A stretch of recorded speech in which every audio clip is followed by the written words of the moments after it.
They say if you drive down Raven Street at midnight, you'll see the ghost of a woman hitchhiking, but no one who picks her up has ever made it home. Tonight, we follow Jake, a skeptic, as he decides to test the legend himself. Raven Street is a narrow, winding road surrounded by towering, leafless trees that claw at the sky like skeletal fingers. The streetlights flicker weakly, casting long shadows that dance eerily across the cracked pavement. Jake's car cuts through the silence, headlights piercing the thick fog rolling in from the woods. At exactly midnight, Jake spots her, a pale woman in a tattered white dress standing by the roadside, thumb outstretched. Her eyes are hollow, reflecting the dim light like twin black holes. Despite every warning, Jake slows down and stops. She slides into the passenger seat without a word. Her coldness seeps through his jacket.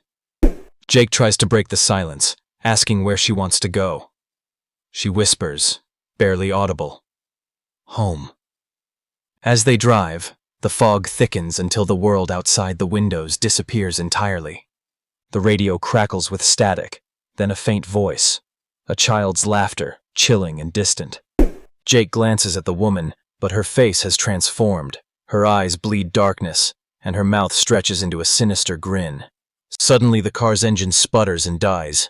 Panicked, Jake tries to start it, but it's dead silent. The woman leans close and breathes into his ear. "You shouldn't have stopped. Now you belong to Raven Street." The fog outside swirls violently, and shadows emerge, forming ghostly figures that reach toward the car. Jake's door locks automatically, trapping him inside. He pounds on the windows, screaming for help, but no one answers. Time stretches and warps. The clock on the dashboard spins wildly. Then everything goes black. Jake wakes up on the side of Raven Street at dawn, alone. His car is gone, and his phone is dead. As he stumbles forward, he sees a new figure standing by the roadside. A man, looking just as lost as he is.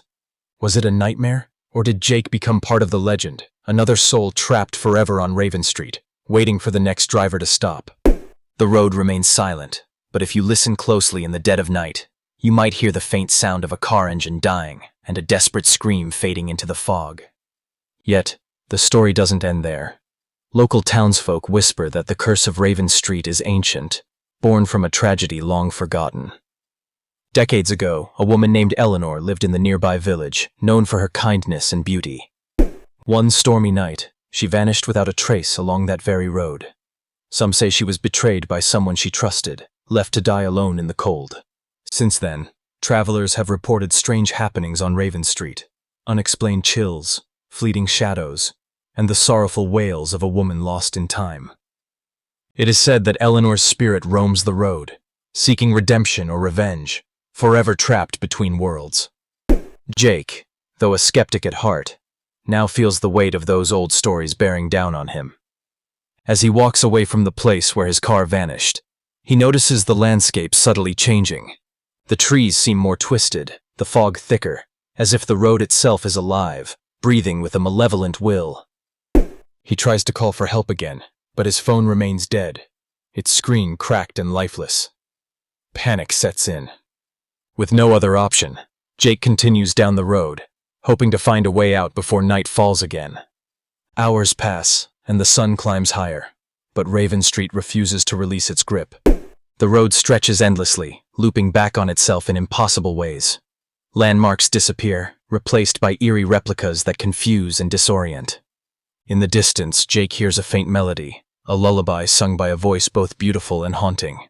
Drawn toward it, he stumbles into a small clearing where an old, dilapidated house stands. Its windows are shattered, and the door hangs ajar.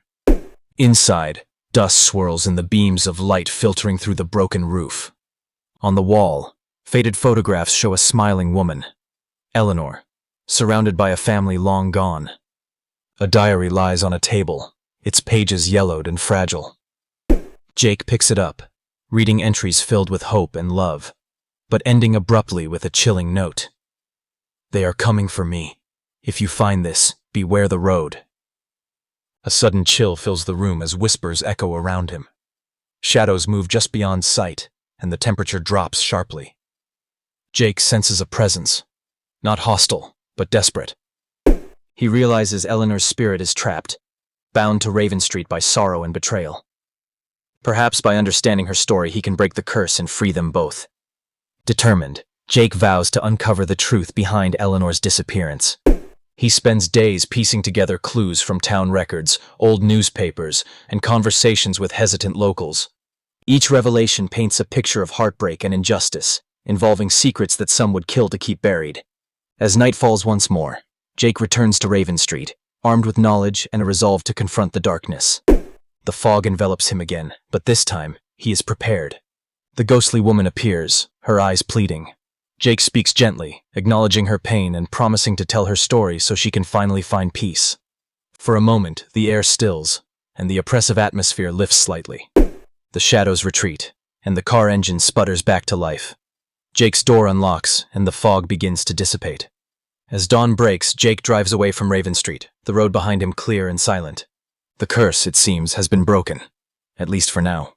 But some say that on certain nights, when the moon is just right, you can still hear a soft lullaby carried on the wind, reminding travelers that some legends never truly die.